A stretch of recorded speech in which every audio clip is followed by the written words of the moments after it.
Hans von ബെൽറ്റാസർ എന്ന പ്രശസ്തനായ കത്തോലിക്ക ദൈവശാസ്ത്രജ്ഞൻ തന്റെ വിഖ്യാതമായ ഇലൂസിഡേഷൻസ് എന്ന പുസ്തകത്തിൽ കുറിച്ചൊരു വാചകമുണ്ട്.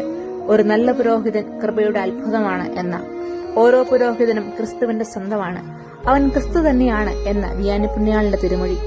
ഉലയിലെ അഗ്നി പോലെയും അലക്കുകാരന്റെ കാരം പോലെയും ഒരു വ്യാഴവട്ടക്കാലം ബലിപീഠത്തിന്റെ ചുവട്ടിലെ അഗ്നികുണ്ഡത്തിൽ ശുദ്ധി ചെയ്യപ്പെട്ട ഓരോ പുരോഹിതനും പിറന്നു വീഴുന്നത്.